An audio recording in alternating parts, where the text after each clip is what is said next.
You've found nightfall murmurs.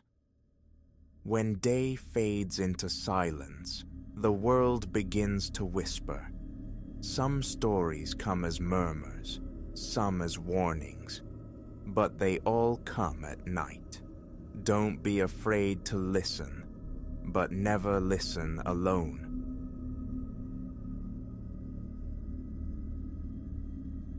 "6 months now, the velvet darkness has been my running track.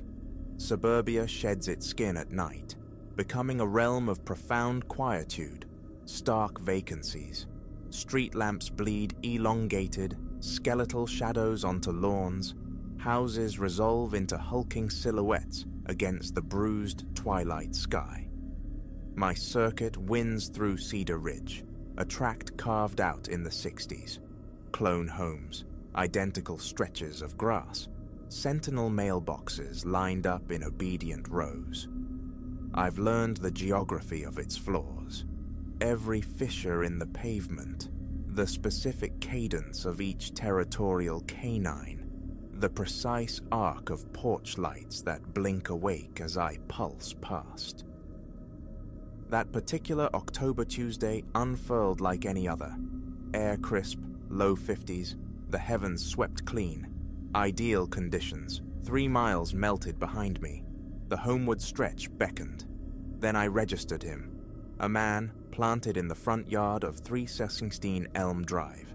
Just standing, utterly immobile. His face tilted skyward, toward the second-floor panes, arms slack at his sides. Dark attire, perhaps a coat and trousers, difficult to discern in the gloom. My pace faltered. By 9, Cedar Ridge typically drew its inhabitants indoors, sealing itself away. This figure, though, was a study in absolute stillness, something carved from night itself. "Evening," I offered, jogging lightly in place, my exhalations puffing into transient clouds. Silence answered. Not a shift, not a flicker. "Hey," I projected, louder, voice sharper in the chill. "You all right?"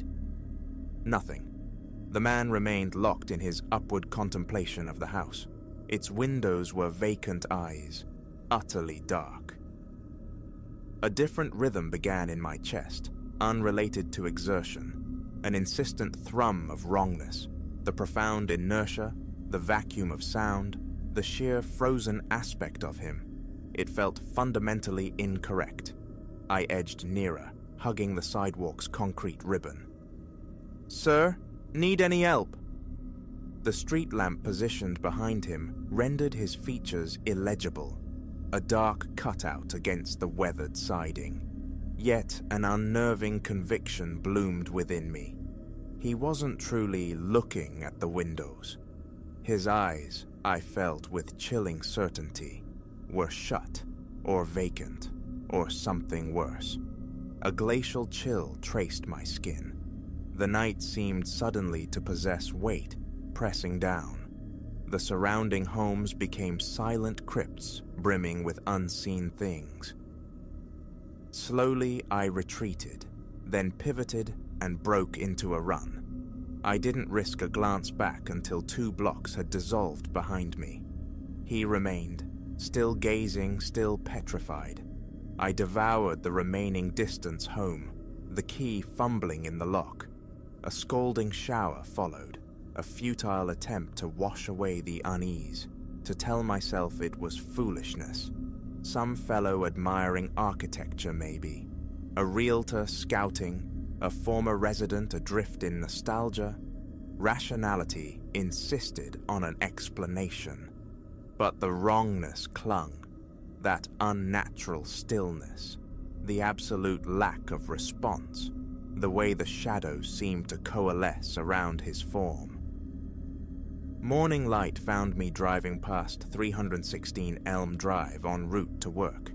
The yard lay empty, bearing no trace of the night's vigil.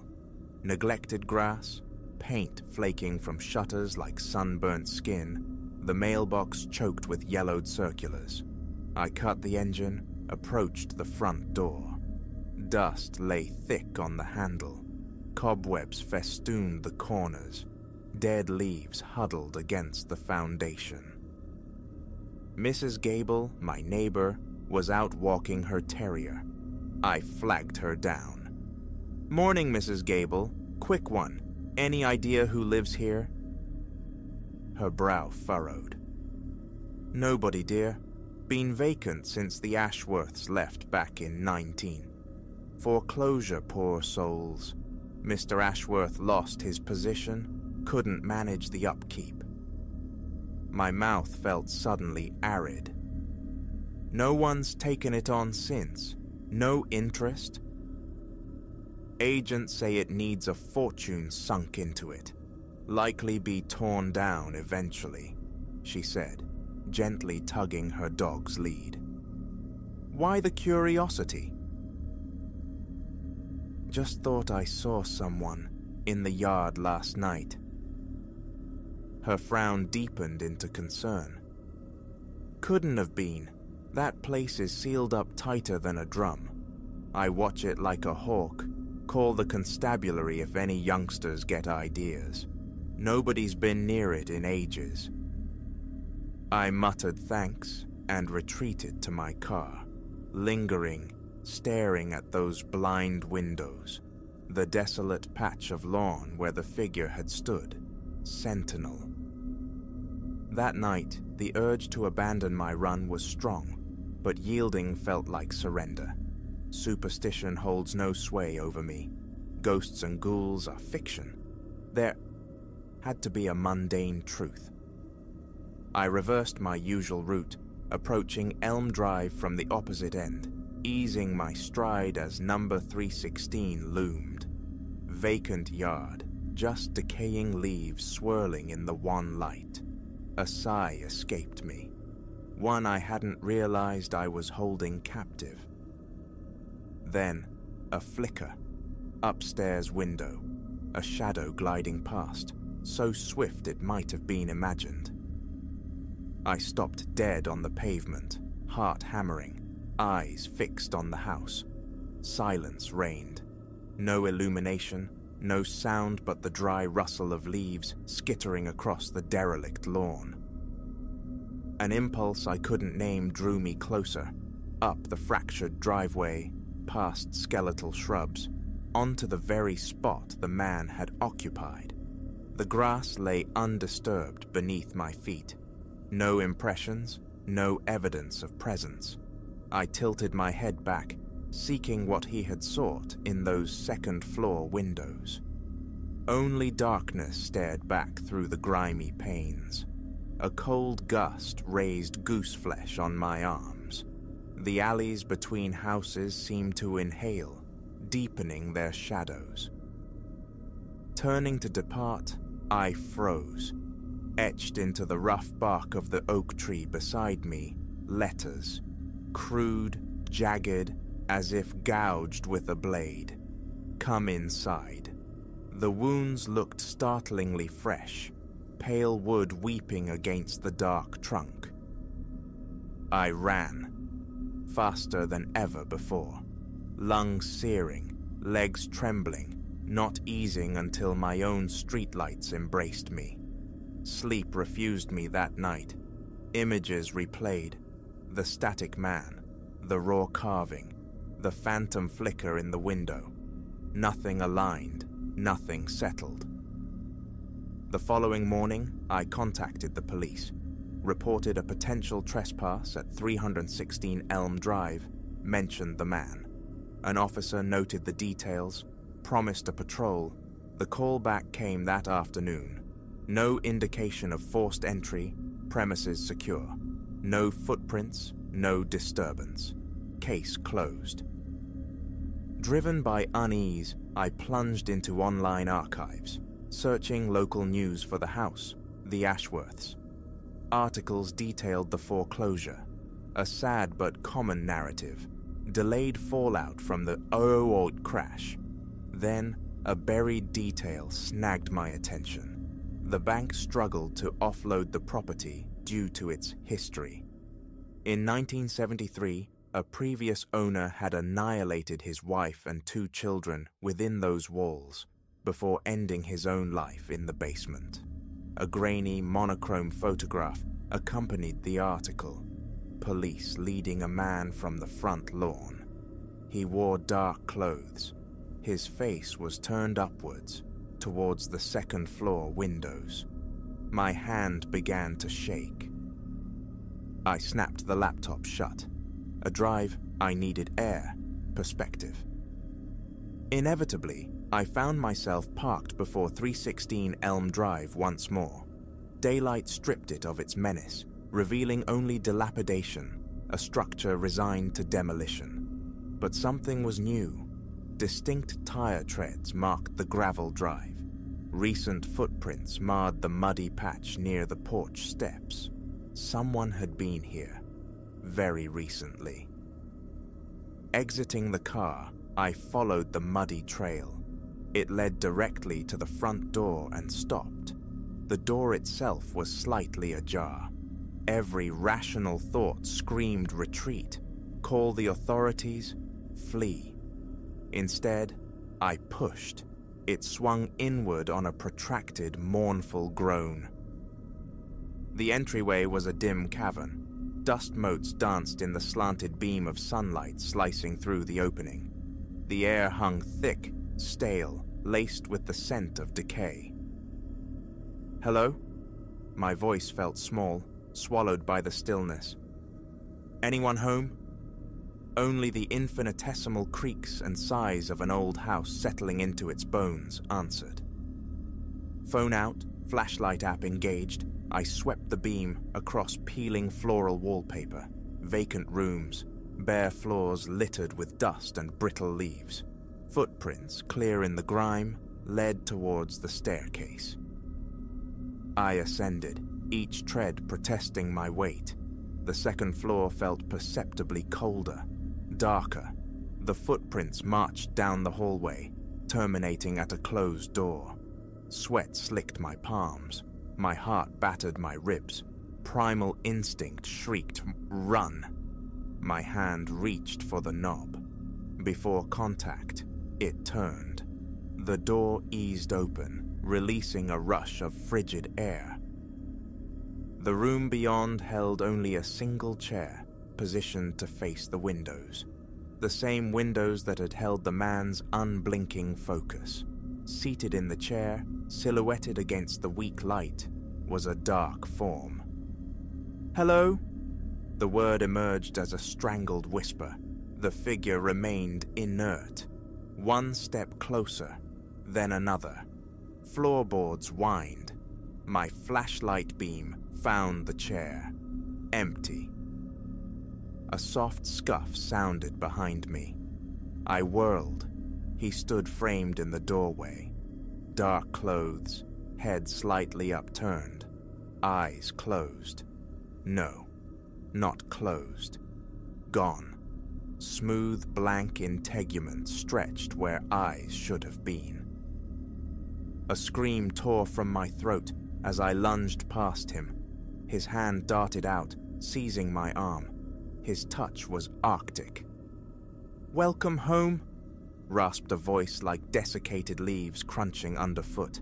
I wrenched free, shoved past the sightless horror, scrambled down the hall, tumbled down the stairs, burst out of the oppressive dark into the indifferent sunlight. I didn't cease running until my own door slammed shut behind me. Every lock thrown, every light blazing until the sanctuary of dawn.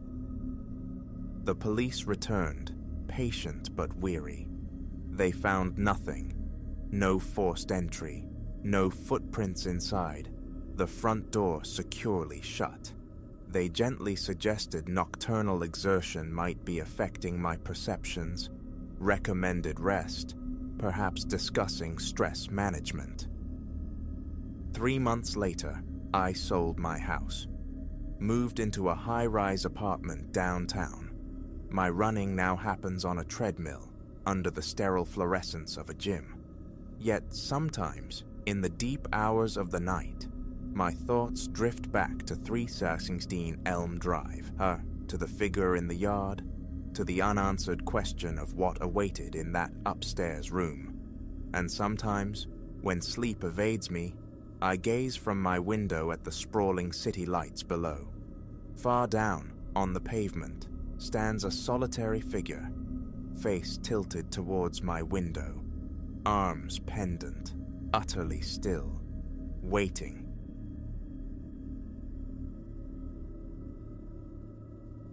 Keys cool against his palm, phone a dense weight in his pocket, Silas eased through the entrance into the cavernous quiet of the fitness center. Thursday night bled towards 11, the fluorescent tubes overhead casting a sterile, unwavering glare, yet the space felt deserted, resonant only with the soft percussion of his own soles on the vulcanized rubber floor. Solitude was his companion tonight.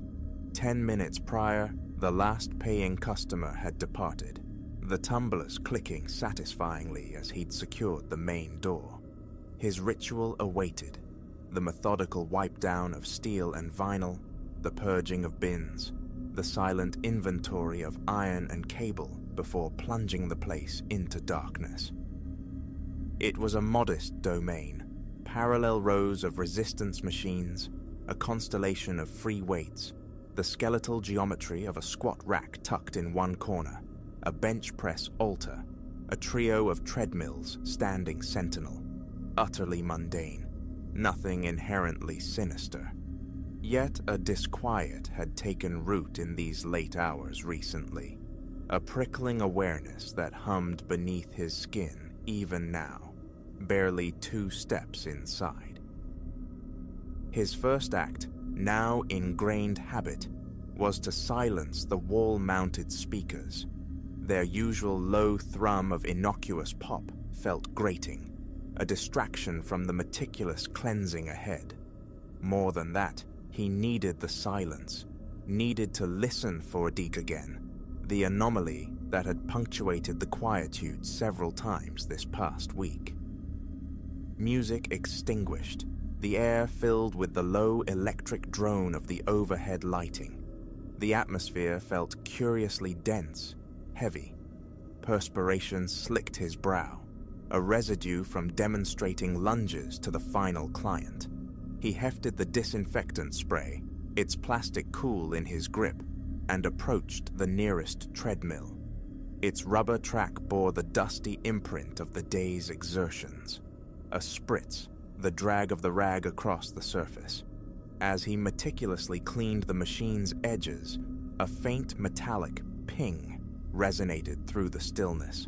Subtle, yes, but distinct. Metal kissing metal. He froze mid-wipe, breath caught in his throat. His pulse, already elevated, kicked noticeably higher. His gaze swept the room. The ranked dumbbells impassive on their rack, the hulking machines inert. Silence rushed back in, broken only by the fluorescent hum. Seconds stretched, nothing more. Building settling, he told himself, the familiar, flimsy reassurance. Pipes contracting in the walls. He forced the thought away, returning his attention to the treadmill, yet the solitude now felt less like peace and more like exposure. He completed the first treadmill and advanced to its neighbor, intent on dispatching the cardio equipment before confronting the weights. As he leaned into the task, a phantom coolness brushed his skin, perhaps the air conditioning cycling on, the vents overhead, whispering softly. He wiped the console, checked the empty water bottle cradle. Bending to cleanse the platform near the motor housing, a second sound broke the quiet, louder this time, sharper, the unmistakable scrape of a weight plate against a knurled steel bar. The fine hairs on his forearms lifted, his head snapped towards the free weight zone. Stillness reigned. Barbells rested serenely on their J-hooks. Plates stood in orderly stacks against the wall. No human form occupied the space. He swallowed, a dry friction in his throat. Lowering the spray bottle to the floor, he fixed his stare on the bench press station. The bar was naked, unadorned by plates, yet the sound had been specific, undeniable. He walked towards it, his steps deliberate, undisguised. "Hello," he called out, the word echoing strangely in the high-ceilinged room, knowing full well the door remained locked. Only the omnipresent hum answered. Reaching the bench, he laid a hand flat on the barbell. Cold metal met his skin, immovable. The bright lighting left no corner unrevealed, no shadow deep enough to conceal. Nothing amiss. A knot tightened low in his belly, radiating upwards into his chest. His breathing grew shallow. He held the bar a moment longer, half expecting a tremor, a response. It remained inert. Shaking his head slightly, he released it. Mind playing tricks. He clung to the explanation, resolving to finish his duties and depart. Returning to the treadmills, he retrieved the spray bottle and cloth, resuming his work. For perhaps 5 minutes, the only sounds were the rhythmic swish of the rag and his own movements. A fragile calm began to settle. His heart rate subsided. Finishing the last treadmill, he moved towards the free weights, beginning his customary ritual of organizing the dumbbells, often left haphazardly by weary patrons. Tonight they seemed mostly in order. One by one he lifted them, checked for chalk dust or sweat residue, gave them a cursory wipe, and slotted them back onto the tiered rack. His palms felt damp, but he pressed on, focusing on the repetitive friction of cloth against metal, attempting to wall out the earlier disturbances. He was midway through the dumbbells when another sound occurred, louder still, a percussive thump.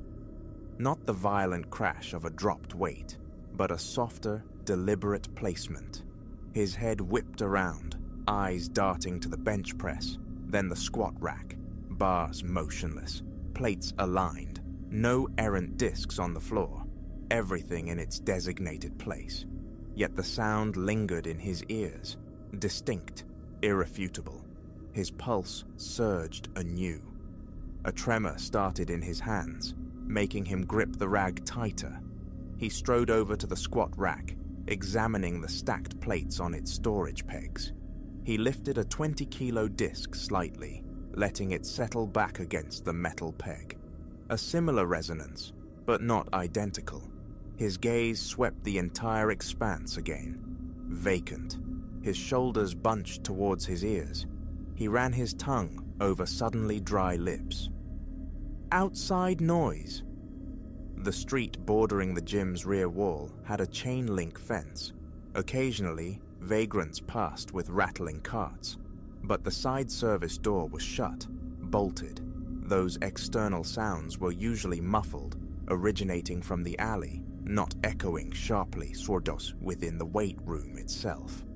He stood motionless, straining to hear, his own heartbeat a frantic drum against the backdrop of buzzing lights that flickered intermittently, a common quirk of the old building. The air felt stagnant. He swallowed again. Right then, he breathed out, a quiet attempt at self-mastery.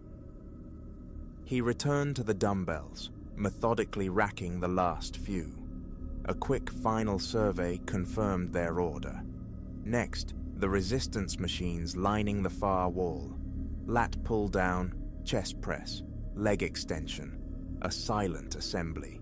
He began with the lat pull-down, wiping the padded seat, the wide grip bar, the selector pin, the sturdy frame. His stomach remained unsettled, a persistent unease prompting frequent glances over his shoulder towards the free weights. Focusing proved difficult, his senses perpetually primed for the next metallic retort. The following minutes, however, passed without incident. As he finished the last machine, a measure of relief began to thread through his anxiety. He retrieved the large trash liner from behind the reception counter.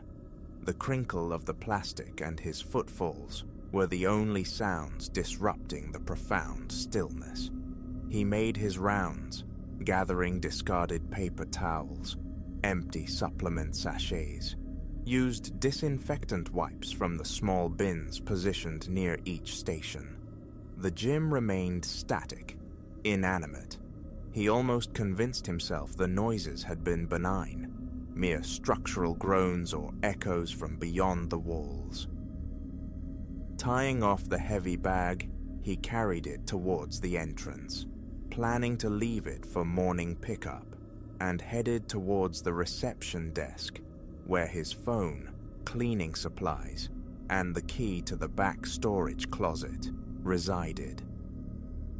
The instant his back was turned fully to the weight room, it happened again. A sharp, metallic clank, shockingly close, as if originating just behind him. He physically jumped, the trash bag slipping from his grasp to land with a soft thud on the floor. His heart hammered violently against his ribs. He spun around, eyes wide, scanning the dimly lit expanse beyond the reception area. He saw it then. The barbell on the bench press was moving. A subtle oscillation, a gentle rocking, as if someone had just racked it or perhaps lightly brushed against it. He stared, momentarily uncertain if his eyes deceived him. Hesitantly, his legs feeling unsteady, he stepped closer. He reached out, his fingers closing around the cool steel. It was still vibrating, a faint residual tremor that slowed and ceased beneath his touch. His gaze darted frantically around. Corners, doorways, the ceiling vents. Nothing. Only the familiar scent of rubber matting and chemical cleaner. He stepped back from the bench, his breathing accelerating, audible in the quiet. Dampness bloomed on his forehead. His shirt clung uncomfortably to his back. Thoughts raced in chaotic loops. Intruder? Hidden passage? Am I losing my mind? He began a circuit of the machines, peering behind the squat rack's imposing frame, behind the complex web of the cable crossover, behind the water cooler's bulk. No one. Doors secure. Windows intact. He stood in the geometric center of the weight room, turning slowly, scrutinizing every angle. Everything appeared normal, ordinary, except for the frantic surge of adrenaline flooding his system. Should he call someone? Elias? The owner? A friend? The potential ridicule held him back. It was late. He was responsible here. Pull it together. He stood for another long moment, catching his breath. Time was slipping away. Returning to the reception area, he retrieved the fallen trash bag and glanced at his phone. Nearly 11 p.m., right around the time these unnerving events had clustered all week. A chill traced its way up his arms, despite the stuffy air. He tried to busy himself, spraying and wiping the reception counter, tidying stray papers, stacking membership forms, his eyes constantly flicking towards the shadowed weight room. Silence persisted. He resolved to finish quickly. Stepping behind the desk to retrieve the floor mop, another clang echoed from the gym, perhaps a plate settling on a bar, or the weight stack shifting on the leg press machine. He slammed his hand flat on the counter, a sharp retort in the silence. Heart pounding, he rushed back towards the weight area. No visible movement this time, but his eyes locked onto the lat pull-down station. The V-bar handle, attached to the cable, was swaying gently, back and forth, a slow pendulum arc. He approached it, standing directly before the machine, watching the inexplicable motion gradually subside. No draft could account for this. The air was still. He reached out, pressing his palm against the cool metal handle to still its movement. His own hand trembled. He blinked hard, trying to clear his vision, his thoughts.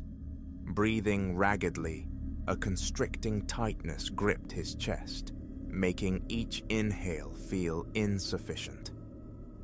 He circled the machines one last time, peering beneath benches, his senses straining against the oppressive quiet, broken only by the incessant buzz of the lights and the frantic thumping in his ears.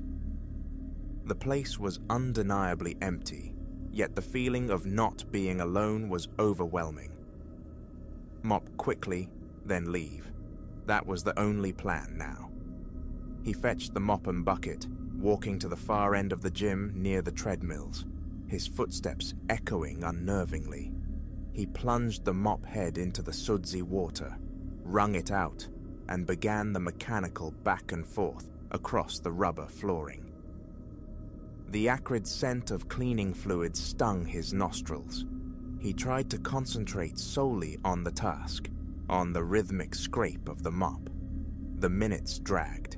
Every few strokes, he paused, listening intently. Only the sound of his own labor answered. He moved methodically across the floor, section by section. The gym remained quiet, but the knot of tension in his gut refused to dissolve. 10 minutes of relentless mopping brought him near the squat rack, guiding the damp fibers carefully around its base. Suddenly, a definite sense of movement flickered at the edge of his perception, directly behind him. No sound, no footfall, just an undeniable shift in the atmosphere, a feeling of presence. The skin on his neck prickled. He spun around, wrenching himself so abruptly he nearly lost his grip on the mop handle. The room lay before him, unchanged, yet his stomach churned. His eyes darted between the bench press and the cable station, half expecting to see something stir. Nothing. He was still utterly alone. Leaning the mop against the rack, he pressed the heels of his hands against his eyes for a second, trying to quell the rising panic. His entire body felt coiled, hyper-alert. A glance at his phone. 11:15 p.m. Enough. He abandoned the mop and bucket where they stood. The rest could wait until morning. Pulse hammering, he strode towards the front reception area, grabbing his jacket, the trash bag, his keys. He hit the main light switch for the weight room, plunging the rows of equipment into deep shadow, their familiar forms morphing into hulking silhouettes. He deliberately avoided looking too long into the darkness. He double-checked the main entrance lock, then activated the security alarm. The silence now felt heavier, charged. His mouth was painfully dry. Swallowing hard, he forced himself towards the final exit. As his hand reached for the last light switch by the door, one final, resonant clang sounded, impossibly close, seemingly right at his back. He whirled around, heart leaping into his throat, confronting only impenetrable darkness. His breath hitched, his muscles locked. Then, absolute silence returned, thick and waiting. His heart pounded against his ribs like a trapped bird. He could see nothing, sense nothing moving in the blackness. He stood frozen for several heartbeats, fighting to regulate his breathing. He couldn't endure another second. He slapped the final switch, plunging the reception area into darkness, wrenched the door open, stumbled outside, and fumbled with the lock, securing it behind him. The night air, cool against his sweat-damp face, felt like a reprieve.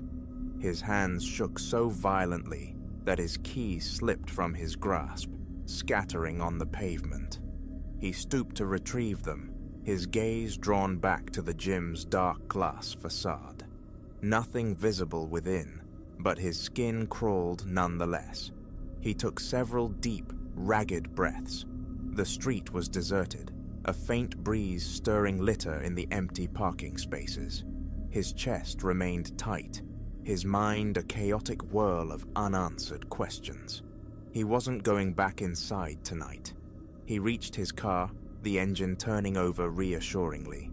His thoughts remained fragmented, yet one certainty solidified.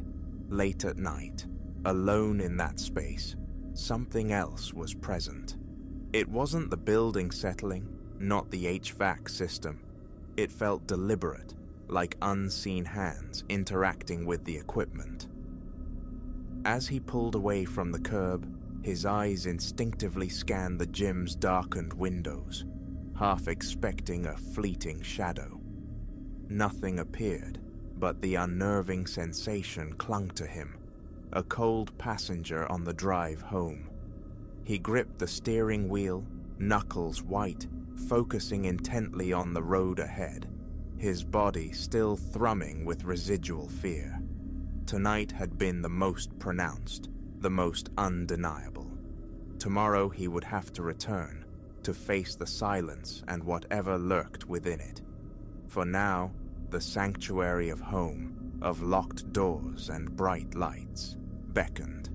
Yet even alone in his car, the feeling of being watched persisted, a chilling echo of the vibrating barbell beneath his hand, a memory that followed him down the empty streets until the click of his own apartment lock offered a fragile, temporary peace.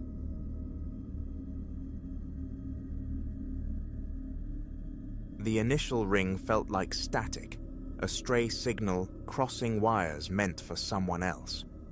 By the third intrusion, a chilling certainty bloomed. Unseen eyes were fixed upon me, and when the 10th call pierced the silence, I knew the life I'd meticulously constructed was irrevocably fractured. It began on a Tuesday, dusk bleeding through the blinds. Home from the office grind, a blur of spreadsheets and strained smiles, I'd shed my heels, melting onto the sofa with a sigh that carried the day's weight. Takeout and escapism beckoned. Then, the phone's insistent summons. An unfamiliar string of digits shimmered on the screen. Against my usual caution, some impulse compelled me to answer. Hello? My voice, thin, anticipating the drone of a sales pitch or a fumbled dial. Silence stretched across the line, thick and watchful.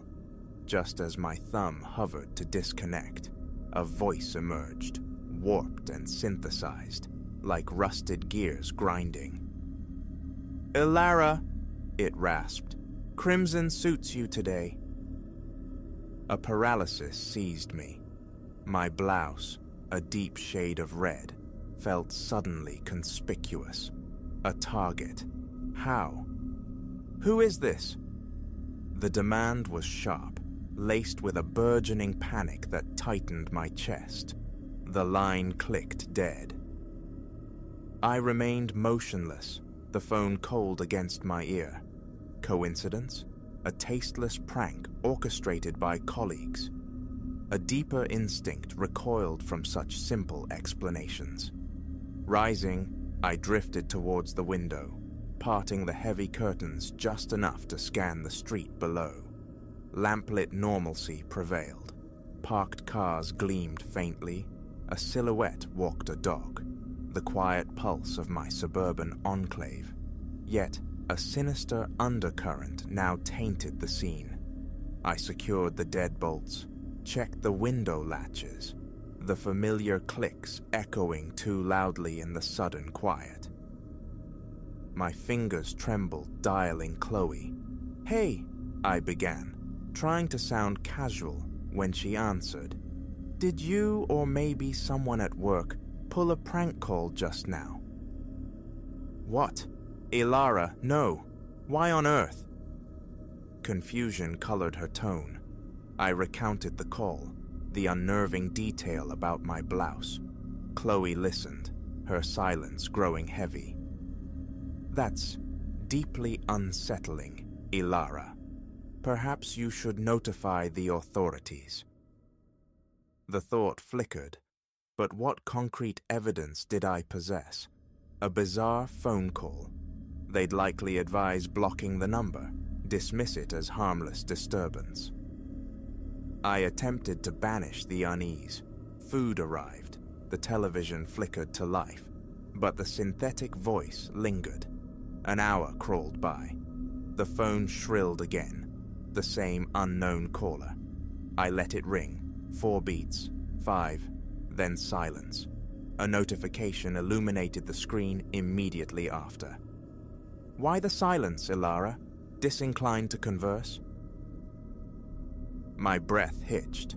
The phone slipped from my grasp, landing softly on the cushions. This wasn't real. It couldn't be. Retrieving the device with unsteady hands, I blocked the number. Then, plunging the apartment into darkness, I positioned myself near the window, a sliver of curtain affording a view of the street.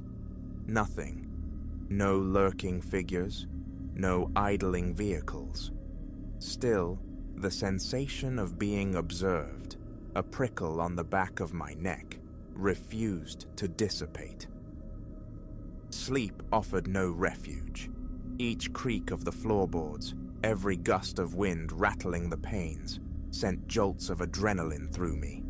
Dawn arrived not as a relief, but as the start of another besieged day. Exhausted, frayed, I called in sick. The thought of navigating public spaces, of exposing myself to that unseen gaze, unbearable. Around midday, the phone rang once more, a different unknown number this time. I ignored it, letting the call lapse into the digital void.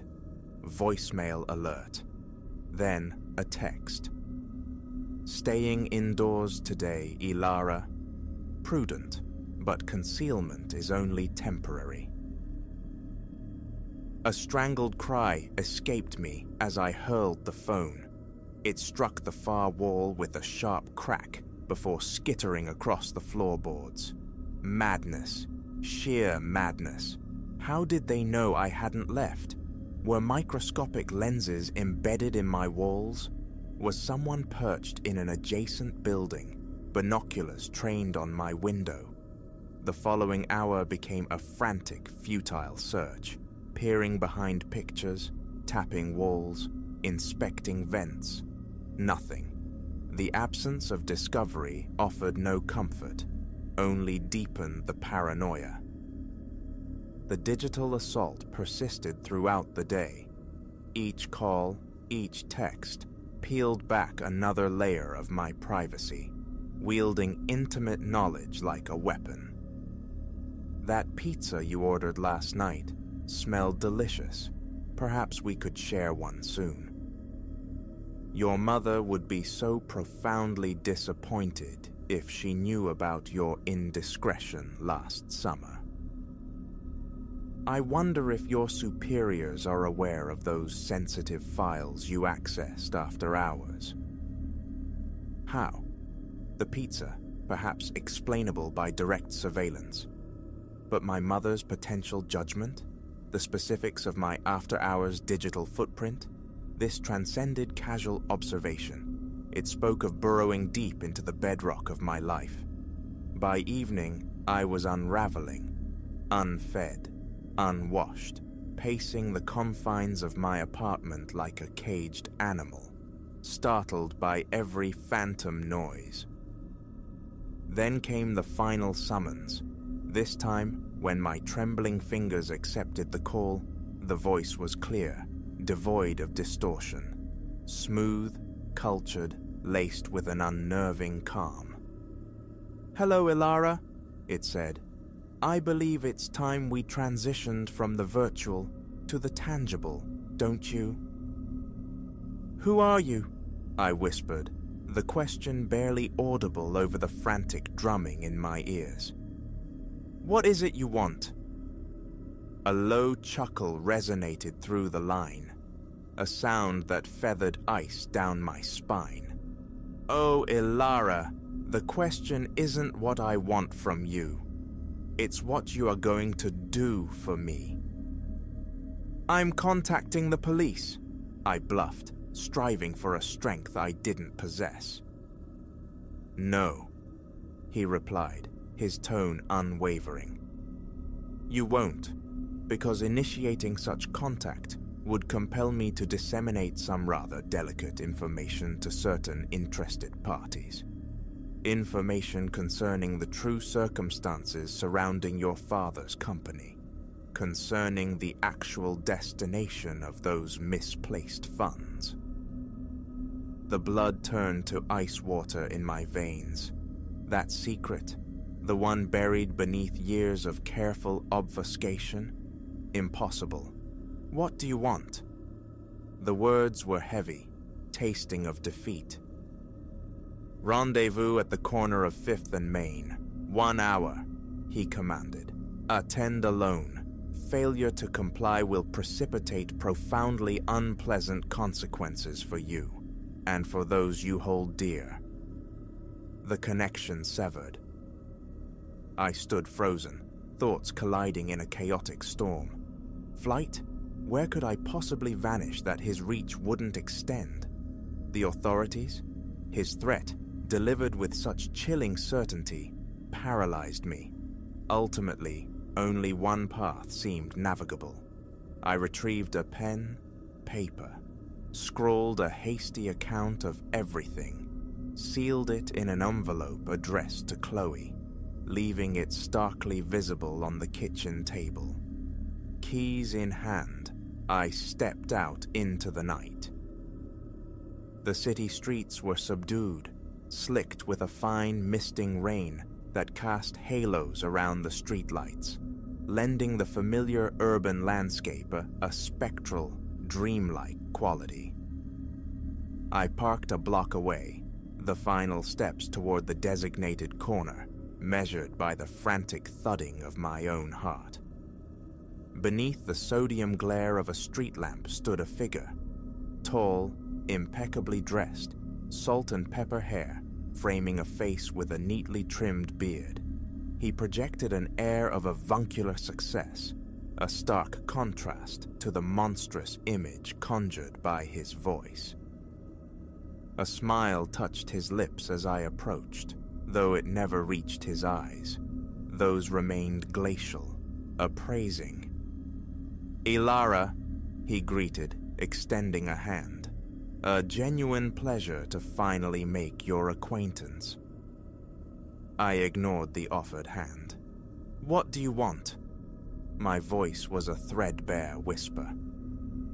He chuckled again, that same disquieting sound from the phone. "Direct, admirable.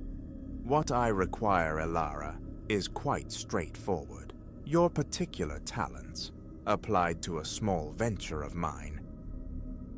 "What kind of venture?" From his pocket, he produced a slim USB drive, holding it up between thumb and forefinger. "Contained herein is a ledger, names, account directives. I need you to employ your expertise, obscure the origins, reroute the flow, cleanse the trail, precisely as you did for your father." Nausea churned within me. He wanted me to facilitate his illicit finances, to wield the very skills that had entangled me in this nightmare. And if I decline, I asked, the answer already echoing in the hollow space behind my ribs.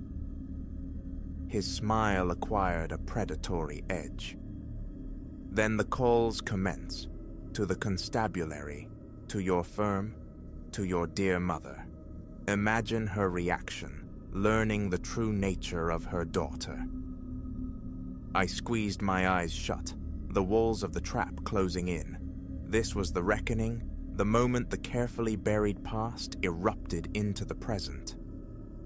"All right," I conceded, opening my eyes to meet his unwavering gaze. "I'll do it, but upon completion, you vanish. No further contact, no more threats. Our association concludes." He inclined his head, proffering the drive. Naturally, execute this task efficiently, and you shall be erased from my awareness. As my fingers closed around the cool metal casing, a reckless, desperate spark ignited within me. How can I be certain, I ventured, that this blackmail won't simply continue indefinitely? One eyebrow arched slightly. You cannot. But Elara, what alternative do you possess? I nodded, feigning acquiescence. Then, in a single, fluid movement, born of long ago self-defense lessons Chloe had insisted upon, I seized his wrist, applying sharp, twisting pressure. He gasped, a cry of shock and pain, his phone tumbling from his grasp. I snatched it, turned, and ran. Behind me, his enraged shouts pursued me, his heavy footfalls echoing on the wet pavement. I ran with a desperation I hadn't known I possessed, lungs searing, legs protesting. Blocks melted away under the frantic pace. I didn't pause, didn't look back, until the illuminated sanctuary of the police station loomed ahead. Bursting through the doors, gasping for air, I stumbled towards the front desk. I need to report a crime, I managed, placing both USB drives, his, and by implication, the evidence against myself, onto the worn counter. And I need to confess to one. The desk sergeant regarded me, his gaze shifting from my disheveled state to the drives, a mixture of bewilderment and professional concern etching his features. "All right, miss," he said, his voice measured. "Perhaps you should begin at the beginning." And so, I did. The story spilled out. The calls, the chillingly accurate threats, the insidious blackmail, and finally, the confession of my own past actions, the shadowed legacy of my father's dealings. It was agony, each word dismantling the future I'd envisioned. Yet, with every admission, a suffocating weight seemed to lift. No more concealment, no more glancing over my shoulder. My arrest followed, inevitably. His capture came later, apprehended while attempting to dissolve into the city's anonymity. Apparently, a known predator with similar operations in multiple jurisdictions. As uniformed officers guided me towards a holding cell, my reflection flickered in a polished surface. Tired, visibly frightened, yet beneath it, a profound sense of relief resonated. The nightmare, the one that had haunted my waking hours for days and shadowed my life for years, had finally broken. The path ahead remains uncertain. Court dates, sentencing, the stark reality of incarceration, but for the first time in what feels like an eternity, I can draw a full, unimpeded breath. The phone will remain silent, devoid of menace.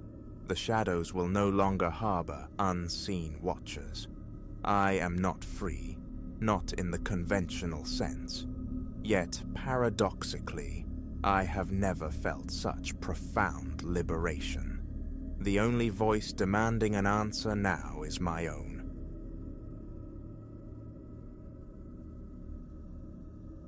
The invitation felt like a summons to stillness, a weekend reprieve promised by colleagues amidst the deep woods. They'd secured a cabin, miles from the nearest town's faint pulse, offering escape, quietude, perhaps the bracing clarity of a hike through untamed paths. Anticipation hummed within me, yet stepping onto the property was like crossing an unseen threshold. The quiet wasn't peaceful, it was watchful, profound, amplifying every creak of wood, every sigh of wind through the pines. It felt less like a getaway, more like entering a pocket dimension governed by different rules. We were a quartet: myself, Elias, Silas, the group's restless raconteur, steady Ben, and watchful Clara. Shared office corridors had forged an easy camaraderie, bypassing the need for strained pleasantries. We simply existed together, comfortably. That first day unfolded in sun-dappled perfection. Lazy conversations meandering over grilled food and shared bottles, the simple pleasure of disconnection. As twilight bled into star-dusted night, a pleasant weariness settled over us. Gathered around the crackling fire pit, its flames painting shifting masks on our faces, Silas leaned forward, his grin sharp in the flickering light. "You realize," he began, his voice adopting a conspiratorial tone, "this cabin stood derelict for years. The owner just walked away. Poof, some say he never left the woods." A ripple of skeptical chuckles followed.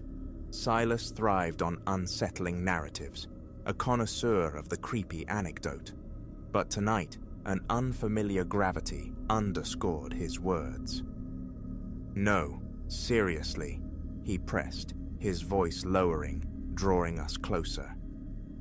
"The old-timers whisper about it, claim the place holds on to things.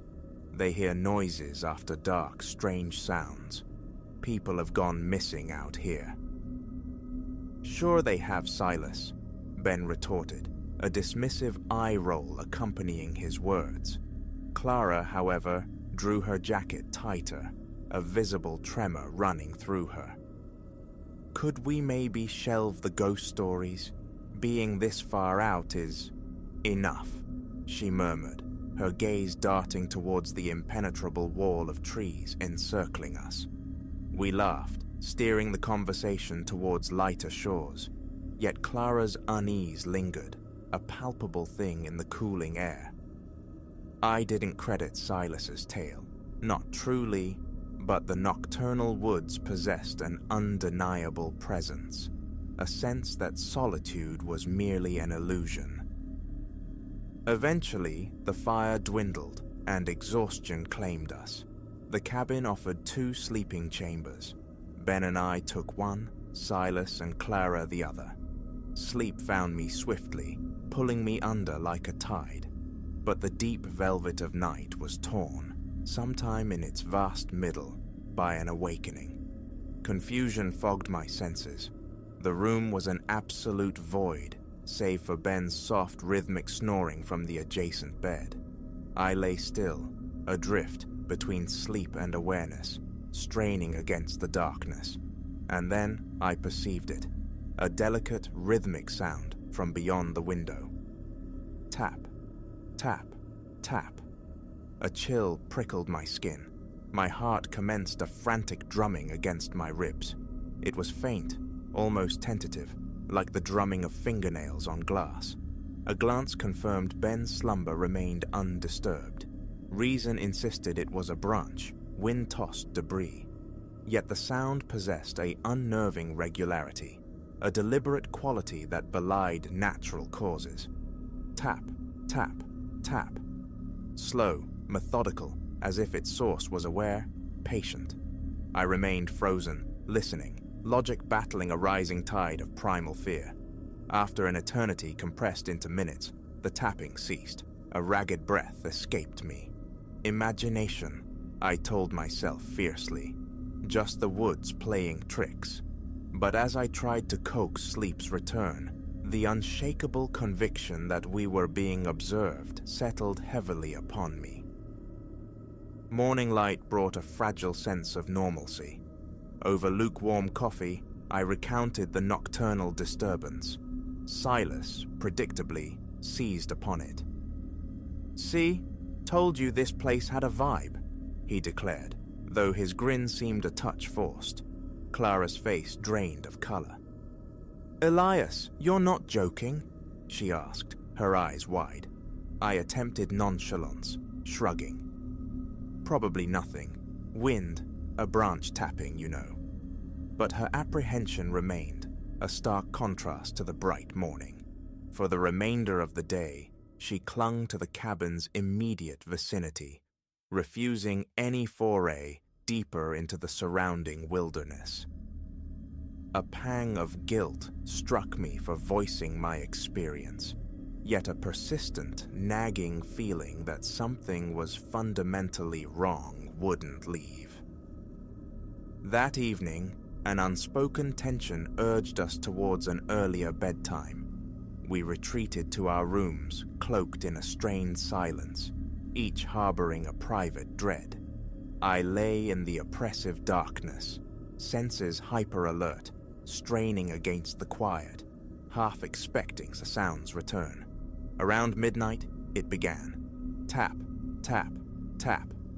My eyes snapped open. Immobility seized me, heart hammering. The sound was identical, soft, insistent, emanating from just outside the window. Ben slept on, oblivious. Logic screamed again. Branches, animals. But then, a new element threaded through the night. Whispering. So faint it was almost subliminal. A sibilant murmur slithering beneath the tapping. It sounded like hushed, urgent conversation. The words indistinguishable, but the tone chillingly intimate. A cold dread, visceral and profound, crawled up my spine. The urge to wake Ben warred with a paralyzing terror. I lay rigid, trapped between the rhythmic tapping and the insidious whispers, every nerve taut. The unsettling symphony continued for what felt like hours before finally dissolving back into silence.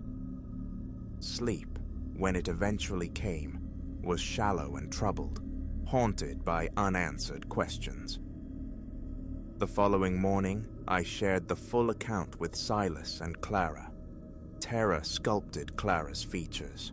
Her hands trembled visibly. "This isn't funny anymore," she whispered, her voice ragged. "If this is some elaborate prank, Silas, it's cruel." He shook his head, genuine concern replacing his usual bravado. "I swear, Clara, it's not me," he insisted, his own gaze sweeping nervously across the room. "I didn't hear a thing." Anxiety became our constant companion that day. Every rustle of leaves, every snap of a twig sent jolts through us. Even Silas seemed subdued, his appetite for manufactured scares replaced by a quiet apprehension. We remained tethered to the cabin, the vast woods now feeling menacing, pregnant with unseen watchers. As night fell again, none of us desired sleep. We clustered in the main room, lights blazing defiantly against the encroaching darkness. Conversation muted, strained. But the inevitable could only be postponed. With forced good nights, we dispersed to our rooms, the air thick with shared trepidation. I lay taut in the blackness, listening, the silence itself a source of dread. Then, as if cued by our fear, it started. Tap, tap, tap. Louder this time, more insistent, impatient. I surged upright, breath coming in shallow bursts, fear a physical presence in my throat. Across the room, Ben was awake, his eyes wide and reflecting stark terror in the faint moonlight filtering through the window. He'd heard it too. "What in God's name is that?" he breathed, his voice unsteady. I could only shake my head, words failing me.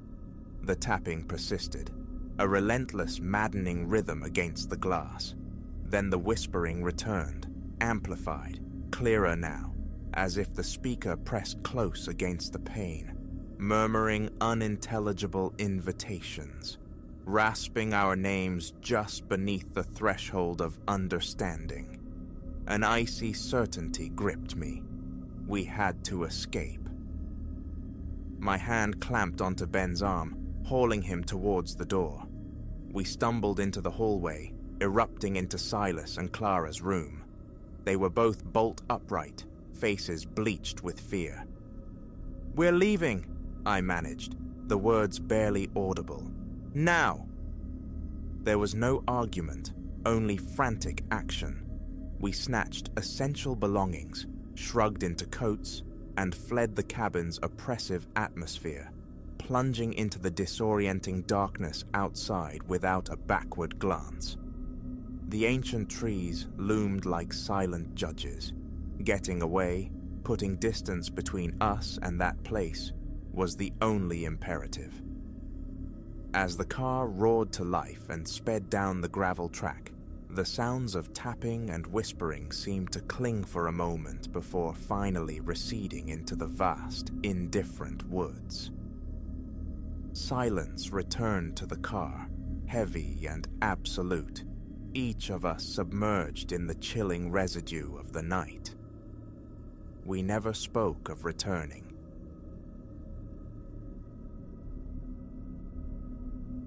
It began as a rumor in an empty room, my own name breathed into the silence, an auditory mirage, I told myself, born of solitude and stillness. Yet the disembodied murmurings intensified, growing insistent until the very plaster and lath of my house seemed to confess secrets far darker than mere drafts or settling timbers. That first true instance materialized on a Tuesday evening, distinct because I'd just sunk into the sofa, the flickering glow of some true crime docudrama painting the walls. Quietude reigned, punctuated only by the television's low drone and the arthritic groans of antique floorboards. 6 months divorced, solitude was my familiar. Then, amidst a commercial lull, it came, a wisp of sound, barely there.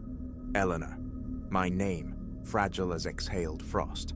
I thumbed the mute button, head tilted, straining against the familiar nocturnal sighs of the old structure.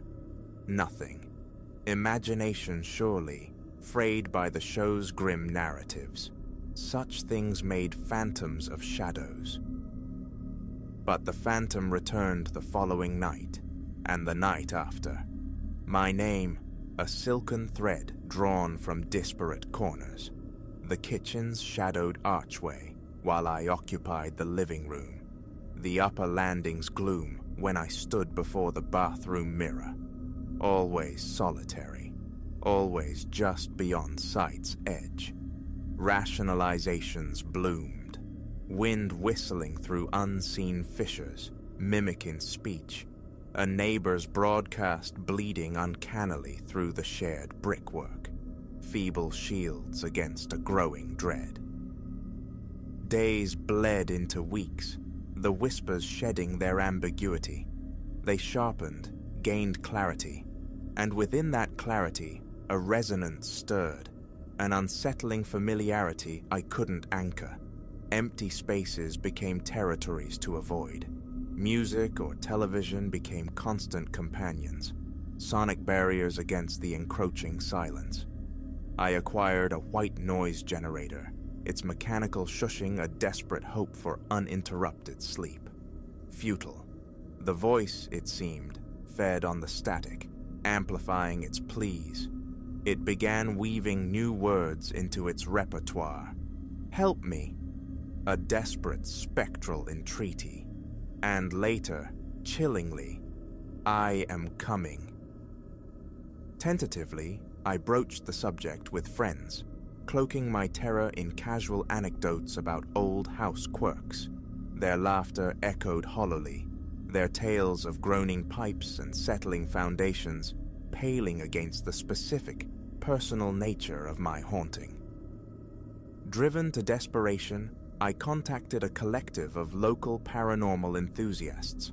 They arrived bristling with electromagnetic field meters and devices meant to capture spectral utterances. An overnight vigil yielded nothing tangible. Old houses have personalities, make funny noises, the lead investigator offered, his smile laced with pity. A silent scream built in my throat.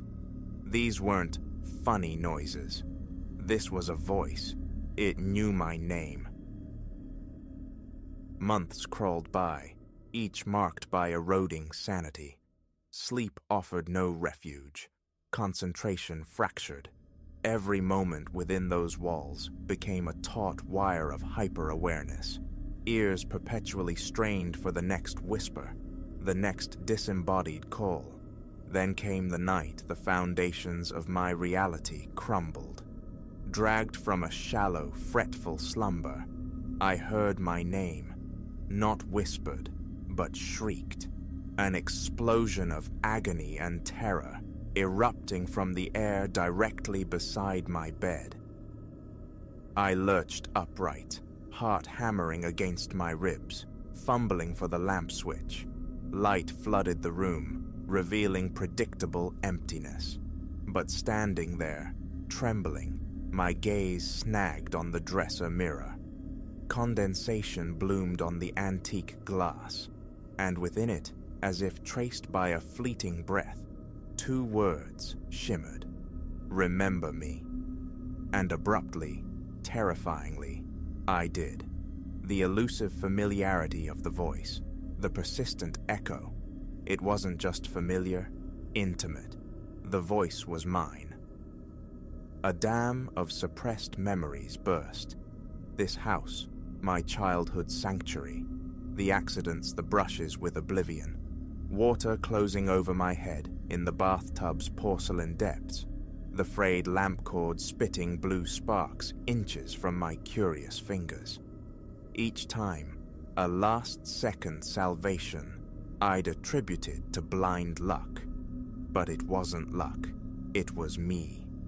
Other iterations, versions less fortunate, snuffed out within these very walls, their spectral essences tethered here.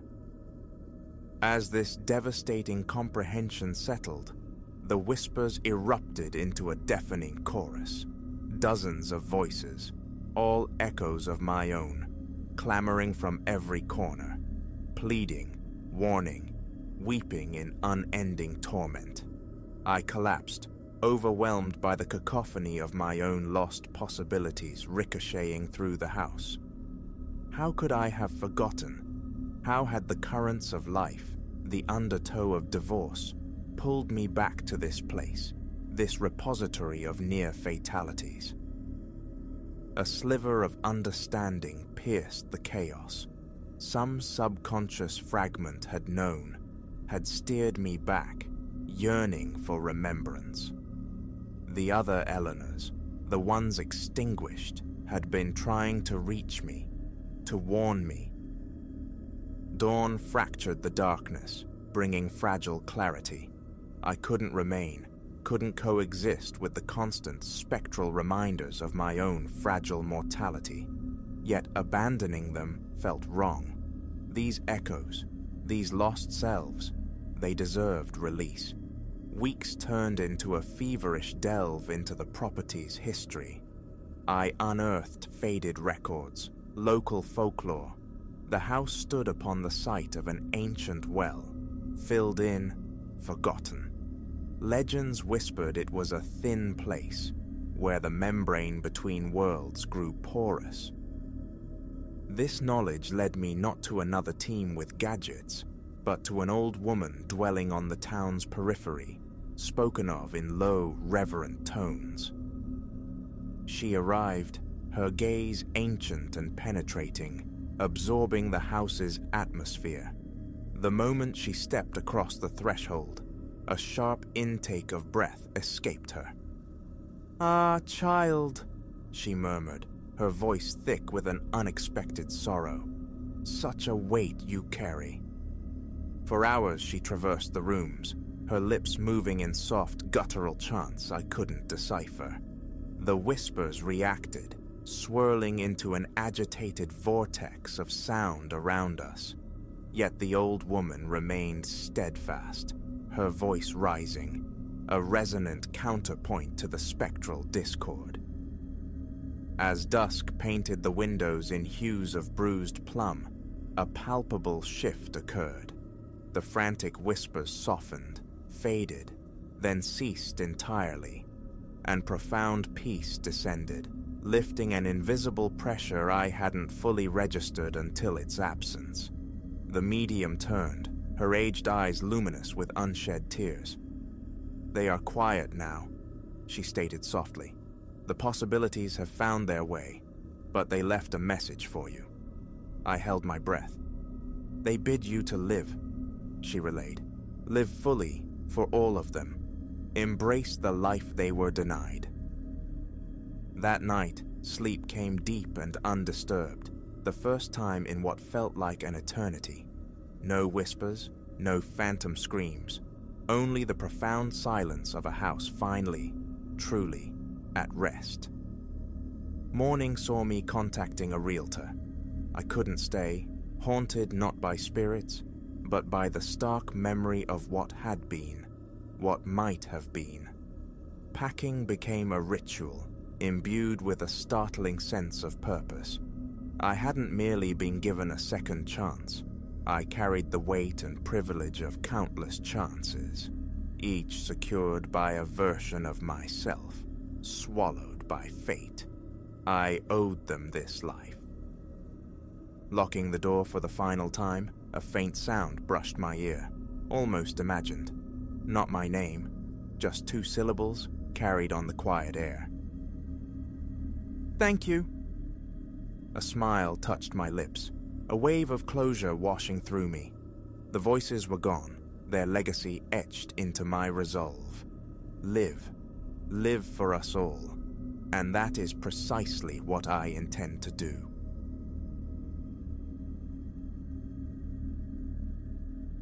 That particular cold clings to me still, a phantom limb of memory.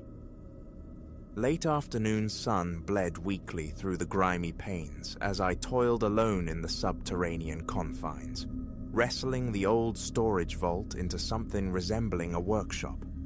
Above, a naked bulb sputtered, casting erratic shadows while I pried away decaying timbers and scraped back leprous flakes of paint.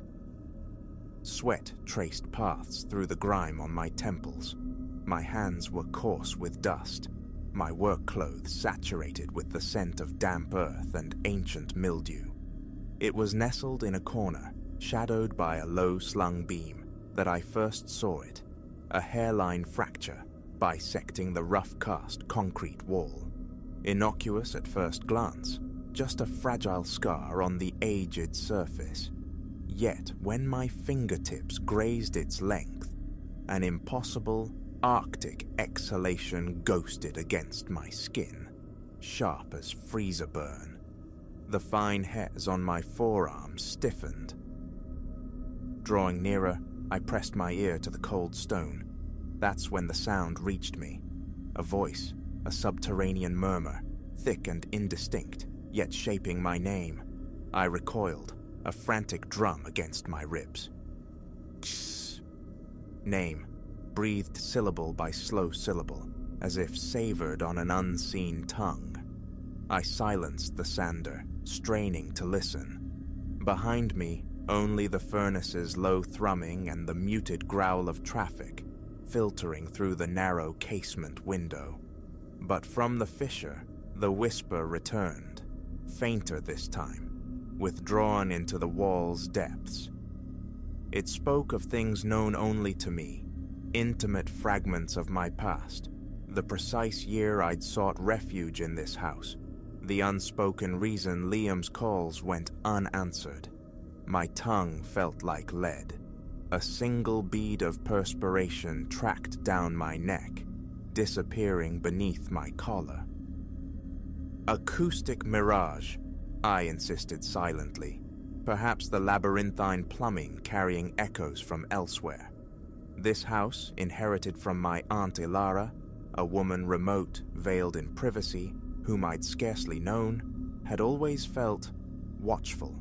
Whispers persisted of its former life as a refuge, a wartime bolt hole, though I'd never delved into those murky histories. Now, rooted to the spot, I listened as the voice hummed, divulging secrets, hinting at futures I couldn't possibly verify.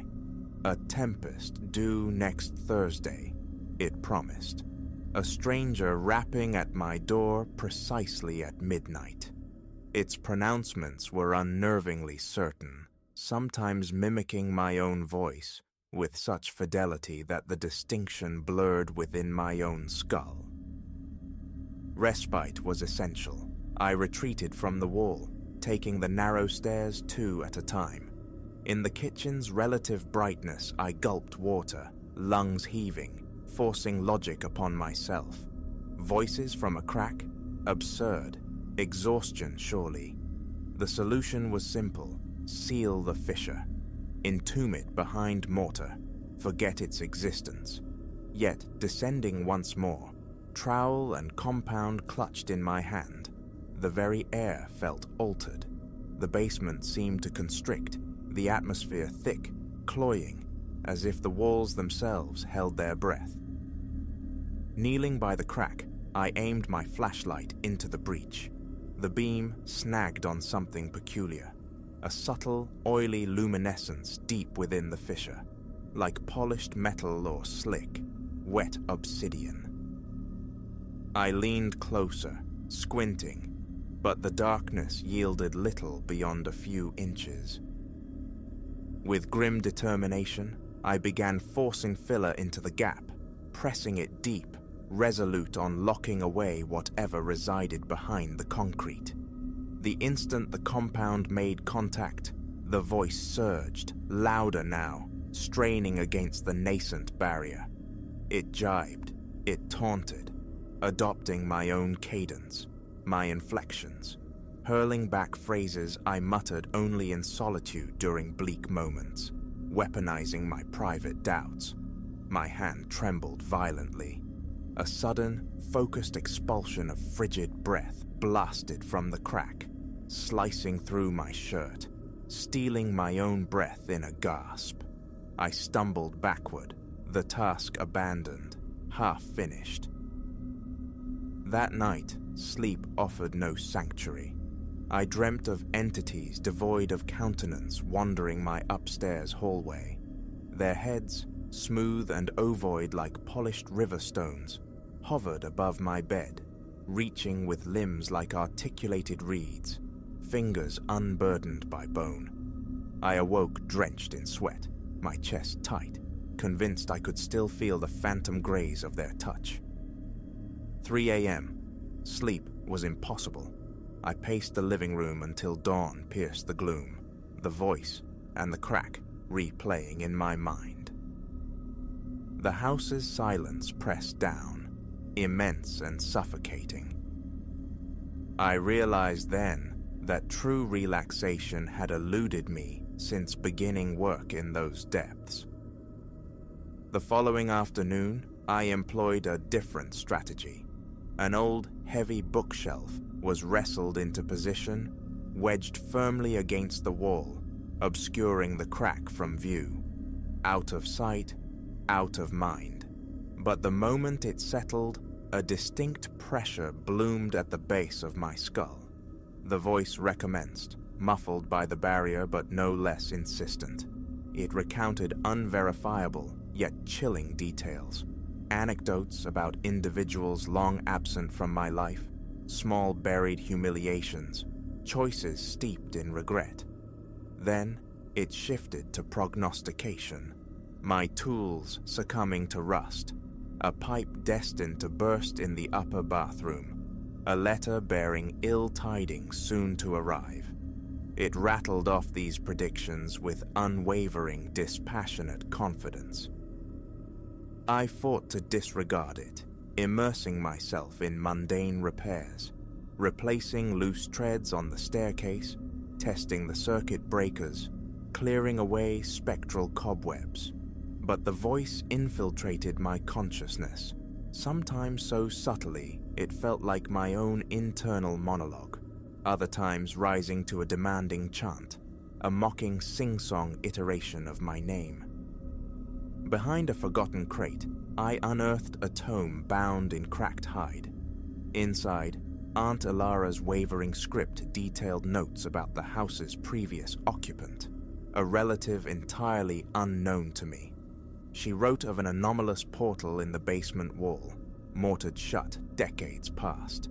The ink was faded, the handwriting agitated. One sentence arrested me. "It's not trying to heal, it's trying to become." I slammed the ledger shut, pulse hammering. The meaning remained opaque, yet its resonance felt undeniable, sinister. That evening, seeking connection, I tried calling a friend, but the signal dissolved repeatedly into static. My text, asking if he'd ever experienced strange sounds migrating through walls, vanished into the digital ether without reply. Catching my reflection in the hallway mirror, I noted the dark smudges beneath my eyes, the rigid set of my jaw. For a terrifying, fractured second, I perceived my mirrored doppelganger's lips move, though mine were still. A scream nearly tore from my throat, nerves frayed to snapping point. "Fatigue," I told myself fiercely. "Just fatigue." Drawn back downstairs, I approached the wall again, armed this time with the flashlight and a small geologist's pick. If some physical object lay concealed, I had to know. Carefully, I scraped at the edges of the fissure, widening it just enough for a glimpse. The flashlight beam struck something smooth, gleaming dully, a warped, mercurial surface deep within the cavity, like an old, tarnished looking glass. I saw a distorted echo of my own eye staring back, pale and alien. My stomach churned. The voice whispered my name, intimate and cold, and the temperature plunged. It sought contact, not overt harm. No physical threats, yet it was an insidious invasion of my mind, lacing my thoughts with its alien presence. My breathing grew shallow. With frantic energy, I hammered a small wooden board over the widened crack. The voice emitted a keening ululation that resonated not in the air, but directly within my skull. My fingers went numb, and I coughed, gagging on the phantom taste of ice. A choice loomed: abandon this house, or confront the entity behind the wall. But this was my home now. Months of sweat equity poured into its reclamation, and I had no other haven. Could I relinquish it all for a whisper? I resolved to seal the breach utterly. I gathered my materials: heavy-duty cement, wire lattice, cans of sealant. I labored through the night, shirt clinging with sweat, heart pounding a frantic rhythm. Each press of the trowel against the opening elicited a sibilant objection from the voice. It unspooled a litany of my failures, replaying the cruelest words I'd ever spoken to those I loved. My knees quaked, but I persisted, layer upon relentless layer, until the crack vanished beneath fresh concrete and paint, reduced to a barely perceptible line. As dawn broke, exhaustion claimed me. The basement felt marginally warmer, the silence profound. I collapsed onto an old stool, head in my hands, bracing for the voice's rage. Instead, it had retreated, diminished to a subliminal thrum, an echo I could almost persuade myself was mere memory. For a week, an uneasy truce prevailed. I avoided the basement, though a residual chill seemed to emanate from beneath the floorboards. Sleep remained fractured, haunted by the faceless dream figures, now more distant, their forms less defined. Gradually, I allowed myself to believe it was finished. Then yesterday, something shattered that fragile peace. I was downstairs, cautiously inspecting for dampness. The wall appeared solid, seamless, but as my gaze drifted across a patch of floor where water had evaporated, leaving a faint sheen, I saw my reflection in that aqueous simulacrum. My reflection's lips parted. I had made no sound, no movement. It regarded me, head tilting slightly, and behind its shoulder, I could discern the faint, superimposed outline of another face. Featureless, yet undeniably watchful. The temperature plummeted. My heart seized. I scrambled backward, boots scraping concrete, unable to tear my gaze away until I stumbled against the stair railing. The reflection's mouth formed my name, soundlessly, once more. I fled the stairs, heart battering my ribs as if seeking escape. Now I write this, hand unsteady, the door securely locked. The familiar cranial tension returns, a distant humming pressure. My tongue feels dry, tasting faintly of dust. The bathroom looking glass remains shrouded beneath a towel. I cannot endure my own face. Every polished surface seems poised to reveal a glimpse of something lurking, waiting, whispering. I feel its presence, within me now, not fully manifest, but settling in, growing comfortable in the shadowed corners of my psyche. The physical partition was erected, yes, but I fear I only granted it a more intimate dwelling. My thoughts, sometimes standing by the kitchen window as twilight descends, I catch my vitreous twin offering a discordant smile, mouthing words just beyond comprehension. And then, cutting through the silence, comes the softest susurrus, just below the edge of hearing, calling my name, a chilling reminder that nothing is ever truly sealed away. This is far from over.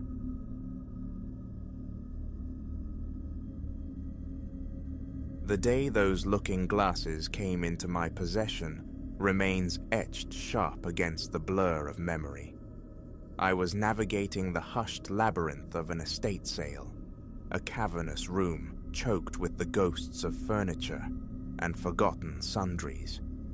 My own little shop, a haven for vintage speculums and curios tucked away on a less trodden street, wasn't exactly thriving, but a dedicated clientele kept the lights flickering. Then I saw them, 5 sentinels of Victorian glass, tall and imposing, ranked along one wall, intricate woodwork, darkly stained, framed glass clouded by time, faint blooms of tarnish creeping in from the edges, heavy, yes, steeped in weariness, yet some magnetism drew me closer. They'd slumbered in an attic for generations, the seller murmured, an impulse buy, pure and simple. I envisioned them restored, gleaming, fetching a respectable sum. Getting them back was an ordeal. My battered pickup groaned under their weight, each mirror rattling a nervous percussion against the truck bed despite the swaddling blankets. My muscles screamed protest as I wrestled them out, one by one, propping their considerable bulk against the back wall of my cramped establishment, nudging aside stacks of porcelain and brass. A cursory wipe banished the worst of the dust, but the glass itself received scant attention. Haste was my master that day. Morning found me unlocking the shop perhaps 30 minutes before the official turn of the key, flipping the switches, bathing the space in artificial dawn. My gaze snagged on the mirrors. Instantly, a dissonance registered in the central panel. My own reflection seemed warped, a ripple in the antique glass, I first assumed. Stepping nearer, the image resolved, mostly faithful, save for one detail. The parting of my hair, stubbornly fixed to the left in reality, was here mirrored on the right. A quick, confirming sweep of my hand across my scalp yielded only the familiar arrangement. The other 4 panels showed no such anomaly. A shrug dismissed it. Distortion, an artifact of age.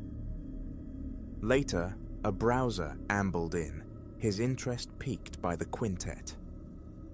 Not yet ready for sale, I explained, detailing plans for refinishing the frames, polishing the silvered surfaces. Yet, even as I spoke, my peripheral vision kept snagging on that central mirror. My reflection there seemed fractionally out of sync, a phantom figure moving with a subtly different cadence. Unease prickled beneath my composure, but I held my focus on the customer. Once he departed, I turned my back on the unsettling glass, busying myself with pricing dusty relics. Days bled into a week. I rearranged the shop, granting the mirrors prominence along the left wall, angling them into a semblance of uniformity. Patrons admired the ornate carvings, the sheer presence of the pieces, but none committed. In the lulls, I found myself drawn to them, scrutinizing my reflected self for flaws beyond the glass. Sometimes the second mirror from the left stretched me, adding phantom inches to my height. The first, occasionally, rendered me leaner. Other times, they presented a perfect, unremarkable facsimile. Curiosity finally outweighed caution. Notepad in hand, I undertook a deliberate examination. Before the first, I stood, Elias, clad in his usual denim and threadbare tee, but the face staring back seemed etched with a deeper fatigue, lines bracketing the eyes I hadn't consciously noted before. The second mirror shaved off years, smoothing the weariness. In the third, initial normalcy gave way to a subtle shift. My posture seemed straighter, imbued with an unfamiliar confidence. The fourth held the strangest trick. My clothes were accurate, yes, but a faded scratch marred the glass precisely over my left shoulder in the reflection, a scratch absent from the physical surface. The fifth, the final panel, seemed the truest, yet even there, a peripheral flicker sometimes betrayed a minute movement, untethered to my own. Its age, I insisted inwardly. Warped glass, tricks of light in this old building. I experimented with different bulbs. The anomalies persisted. Whispers began among the customers. Some found the effect intriguing, others confessed to a creeping unease. The mirrors became a vortex, pulling my attention. At closing time, I'd linger, captured by the 5 variations of myself. Breath shallow, neck muscles taut, my eyes would travel the line. First, second, third, fourth, fifth, each Elias subtly distinct, yet the changes defied logic. A phantom limp sometimes haunted the second reflection, though my legs were sound. The third occasionally sported a ring on a finger I've always kept bare. One night, immersed late in inventory ledgers, the shop steeped in the low glow of a single lamp, I glanced up. My reflection in the second mirror moved. While I stood stock still, hands inert at my sides, its left hand deliberately rose. I froze, breath caught, heart hammering a frantic rhythm against my ribs. A glacial chill traced my spine. My fingertips prickled. Slowly, the reflected hand lowered. Then, its head turned, gaze sliding away from mine. My eyes darted around the silent shop. Nothing stirred. Slow, deliberate breaths did little to ease the constriction in my chest. I forced myself forward, nose almost touching the cold glass. My reflection stared back, perfectly mimicking my stance. I raised an arm. It mirrored the gesture. Turned my head. It followed suit. A tremor started in my legs, but I held my ground. After a long minute, I retreated. A swift check of the other mirrors revealed nothing amiss. Locking up with trembling hands, I fled home to a night of fitful tossing. The image of that independent movement seared behind my eyelids. Logic offered no solace. The following day was an exercise in forced normalcy. It was imagination, fatigue, I told myself, unlocking the shop, greeting the sparse trickle of customers. Around midday, needing a moment, I found myself before the fourth mirror, the one with the phantom scratch. Watching intently, I saw my familiar self returned, then a sickening lurch of recognition. The scratch in the glass aligned perfectly, unnervingly, with a faint scar on my actual shoulder, remnant of a long-ago encounter with a misplaced nail. A scar barely visible in any ordinary mirror, yet here, starkly highlighted. My pulse surged. My hand instinctively went to the spot beneath my shirt, tracing the thin, raised line. By the close of the second week, each mirror had unveiled its own major inconsistency. One reflection intermittently wore spectacles. Another bore a small, unfamiliar tattoo on its forearm. A third sometimes sported the shadow of a beard. These glimpses were fleeting, random, never manifesting in more than one panel at a time. A constant, humming tension became my companion. When the shop emptied, I paced, flexing my shoulders, rubbing my hands, trying to dissipate the coiled stress. I began leaving the lights burning all night, dreading the morning encounter with potential darkness.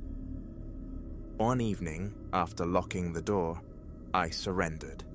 Dragging out old drop cloths, I shrouded each mirror, extinguishing the unsettling reflections. A profound wave of relief washed over me as their surfaces vanished beneath the fabric. I left, collected some greasy takeout, and retreated to my apartment, seeking refuge. That night, sleep came deeper, more blessedly vacant than it had in days. Morning light, however, brought renewed anxiety. I pulled back the sheets, needing to confirm their stillness. The mirrors stood impassive under the fluorescent glare until my eyes caught faint smears marring the glass, like handprints, but pressed from within. My stomach clenched. They were too ethereal for true prints, more like greasy silhouettes of fingers. Frantic rubbing with a cloth proved futile. The marks remained, ghostly testament to an impossible touch. Enough. They had to go. Grunting with the effort, wrestling their inert weight, I moved them, one by one, into the cluttered storage room at the back. Propped against the cold concrete wall, bathed in the stark, flickering light of a single overhead bulb, they looked more sinister than ever.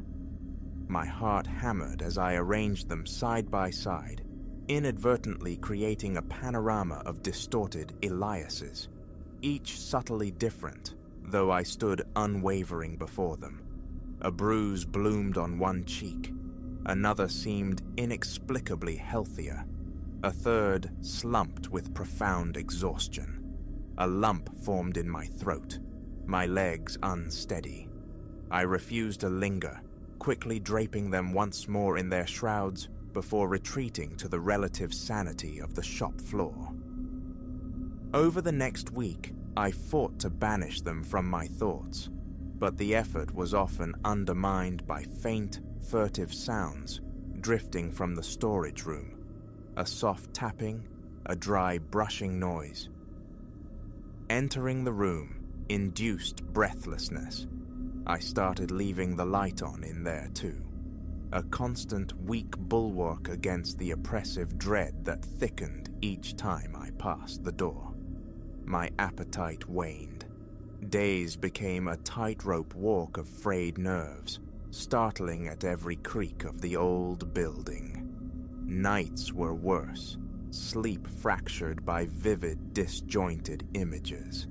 Reflections moving asynchronously, versions of myself aged, scarred, tattooed, each bearing an alien expression. One quiet afternoon, the shop deserted, I ventured into the storage room to check inventory on a set of neglected chairs. As I stepped across the threshold, my breath hitched, chest tightening, mouth instantly dry. The shrouds lay pooled on the floor. All 5 mirrors stood bare, reflecting the harsh light and my own stunned face. I knew with chilling certainty I had covered them. Drawing closer, I saw them, my 5 reflections, subtly out of step. The first tilted its head, studying me with unnerving curiosity. The second seemed to hunched slightly, defensively. The third held a direct, challenging stare. The fourth and fifth remained largely still, yet I felt their eyes tracking my every movement. Sweat beaded on my forehead, my throat constricting. A primal urge to smash them warred with the knowledge of their antique value, and a deeper, colder fear of unleashing whatever resided within. My voice, when I finally found it, was a ragged whisper. "What do you want?" The absurdity of addressing my own image struck me, but the words escaped nonetheless. Silence answered. The reflection on the far left tilted its head again. The central figure lifted an arm fractionally, then let it fall. My heart pounded a deafening tattoo against my eardrums. I stood frozen, breathing shallowly, before desperation spurred me to action. Snatching a heavy canvas tarp from a corner, I lunged, throwing it over the first mirror, averting my eyes from the glass. Then the second, the third, fingers fumbling, trembling so violently I could barely maintain my grip. My foot caught the base of the third mirror, sending it teetering. A desperate lunge, straining muscles, saved it. Finally, all 5 were hidden. Panting, wiping sweat from my brow, I fled the room. That night, locking the shop felt insufficient. I felt violated, haunted not just by the mirrors, but by the intrusion into my own mind. Dreams were a chaotic reel of reflections refusing to obey, morphing into strangers who wore my face. Older, younger, marked by unfamiliar life experiences, each regarding me with unsettling awareness. I jolted awake repeatedly, pulse frantic, skin clammy. The next morning, steeling myself, I went straight to the storage room. The tarps remained undisturbed. A sliver of relief pierced the dread. Perhaps I could sell them quickly, as is, to someone less perceptive. I lingered, contemplating how to phrase the listing, the familiar weight settling in my chest, shoulders aching from sleepless tension. Then, a faint, dry, scraping sound emanated from behind the tarps, like fingernails drawn lightly across glass. My eyes shot to the corners of the room. Nothing, just dust motes dancing in the weak light. My stomach coiled. I realized I was holding my breath. Edging closer, the scraping ceased. Silence pressed in. How long I stood there, listening to the void, I don't know. Eventually, I backed out and locked the door, though the flimsy lock offered little real security. I flipped the sign on the shop's front door to "closed."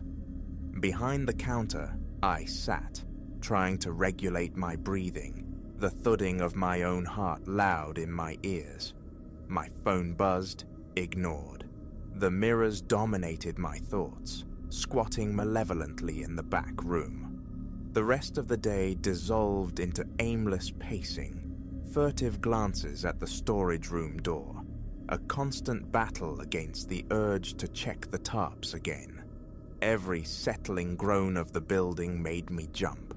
My body vibrated with tension. A dull ache blooming in my lower back, knees stiffening with anxiety.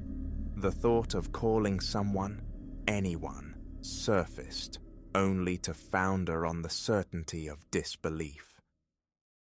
As dusk bled through the windows, clarity emerged from the fog of fear. I couldn't live like this. The decision solidified. I would load the mirrors into the truck, haul them across town to a secure, anonymous storage unit I rented. Distance, perhaps, could break their hold. Grabbing a dolly, I returned to the storage room. The door creaked open, tarps still in place. Yet, stepping inside, the air felt tangibly heavier. My hands shook as I maneuvered the first mirror onto the dolly, careful to keep the tarp from slipping, careful not to meet any potential gaze through the canvas. The frame felt unnaturally cold against my palms. Eyes fixed on the floorboards, I wheeled it out, slid it into the truck bed, braced it with scrap lumber. Back for the second, the third, fourth, fifth. Each trip amplified the prickling awareness on my arms, the churning in my gut. Finally, tailgates slammed shut, straps cinched tight. I locked the shop, climbed into the cab, and pointed the truck towards the sterile anonymity of the storage facility. I fought the instinct to check the rearview mirror, terrified of glimpsing movement beneath those heavy tarps in the dimming light. And that's where I sit now, parked just outside the roll-up door of Unit B-17, engine ticking cool. The wind whispers against the tarp in the truck bed behind me, a sound that tightens my chest. My heart thuds a heavy, erratic beat. My mouth is desert dry. All that remains is to unload them, slide them into the darkness, lock the door, and drive away. Maybe then, silence. Maybe then, peace. I cling to the hope that confinement will quell the reflections, that distance will sever their connection to me. I just want my own life back, untainted by the chilling knowledge that my own image can betray me, that versions of myself might be waiting, watching, just behind the glass.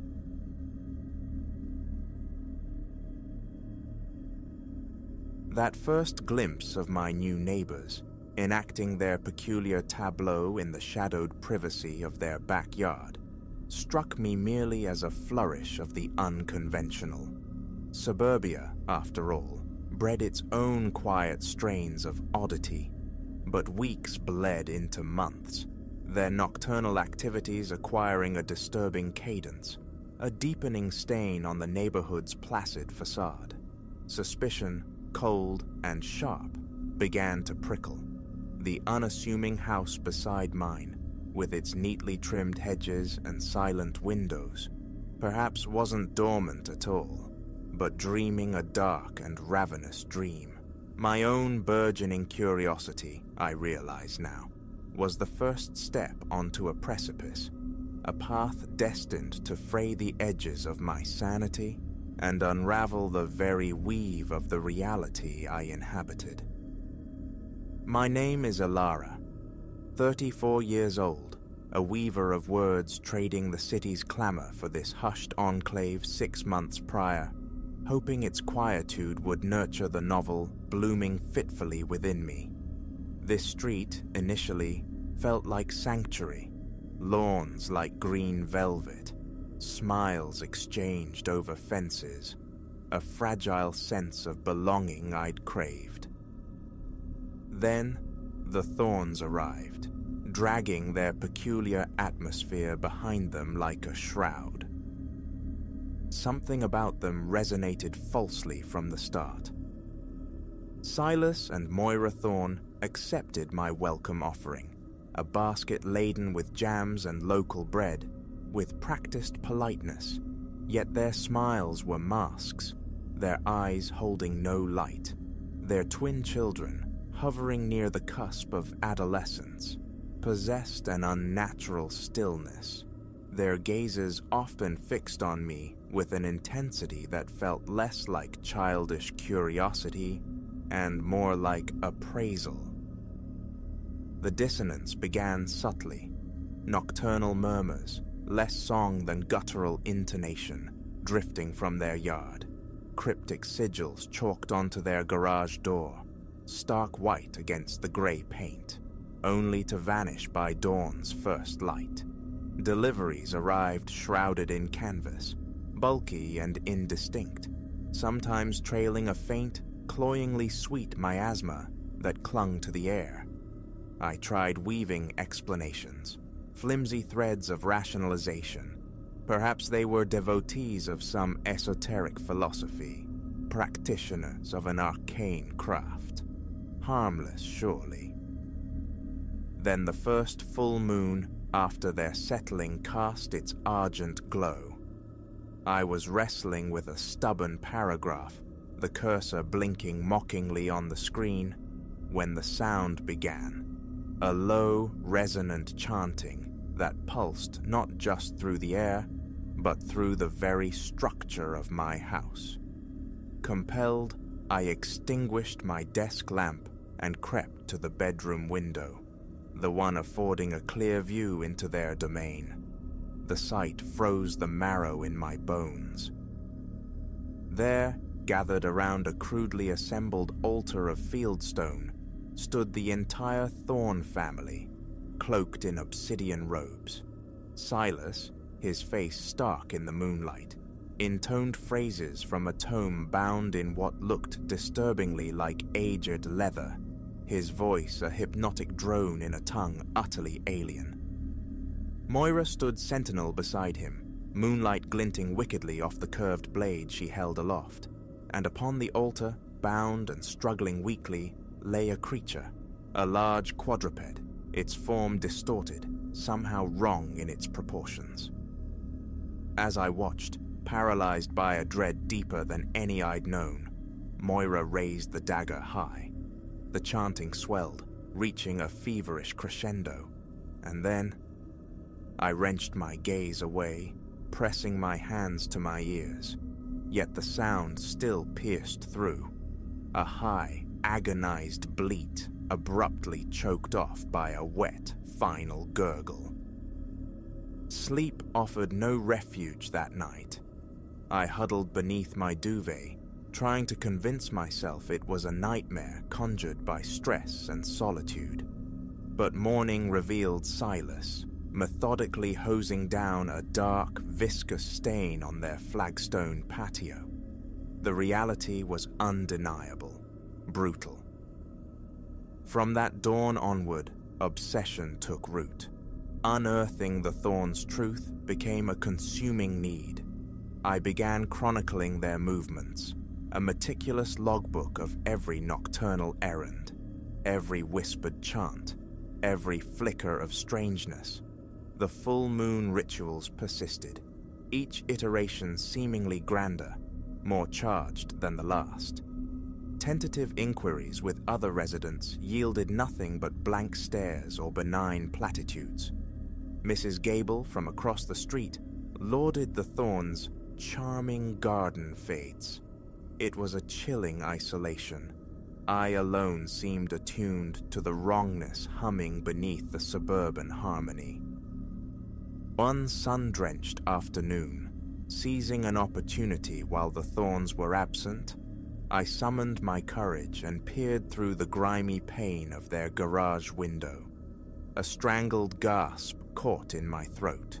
The interior walls crawled with complex, interlocking symbols and diagrams that made my eyes ache. Shelves bowed under the weight of glass jars containing specimens I could not, dared not, identify. Dominating the center of the concrete floor sat a massive, ornately carved chest, secured with heavy, archaic padlocks. The impulse to call the authorities screamed within me, yet what tangible proof could I offer? Suspicions of cult activity? A half-glimpsed sacrifice? They would deem me delusional. No. Evidence was paramount. I invested in a camera, one boasting a lens capable of bridging the distance, and began my clandestine documentation. The hushed arrival of hooded figures under cover of darkness, the increasingly frequent rituals that hinted at some looming culmination, the furtive transport of unsettlingly shaped bundles. It was during one such nocturnal vigil, utterly absorbed in capturing the flicker of ritual fire through my lens, that the world tilted violently. The soft click of my own back door opening went unheard until a hand, rough and smelling faintly of earth and that sickly sweet odor, clamped hard across my mouth, stifling the scream before it could form. "Now, Ilara," Silas Thorne's voice, a silken menace, breathed against my ear. Such intense curiosity rarely ends well for the inquisitive. Resistance was futile. I was propelled across the dew-slicked grass separating our properties and into the Thorns' backyard. Moira and the twins awaited, their faces smooth, impassive marble as I thrashed against Silas's unyielding grip. They forced me onto the altar, the stone still bearing the phantom chill and faint stains of rituals past, felt like ice against my skin. "We held such promise for you, Ilara," Moira murmured, her tone unnervingly placid.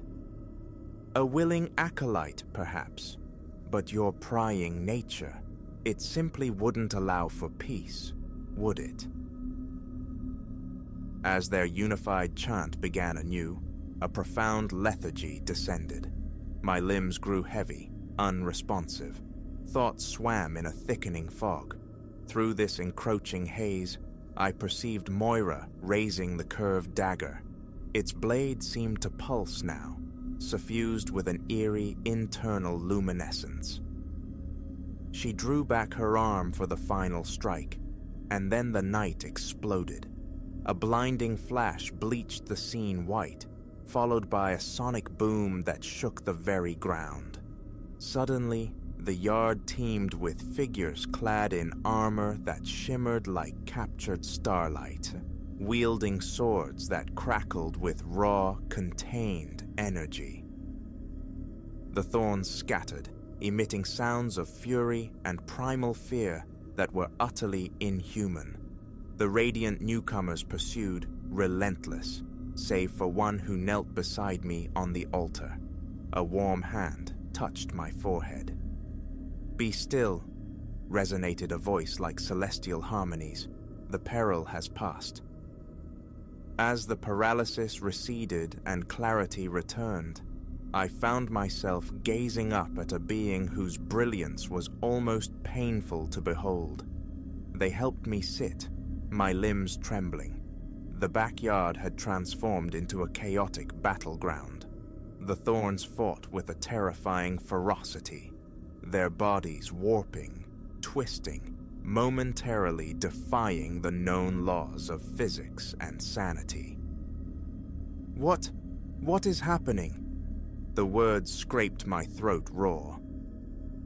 The entity beside me, an angel, something far older, my vocabulary had no word for them, spoke with gentle gravity.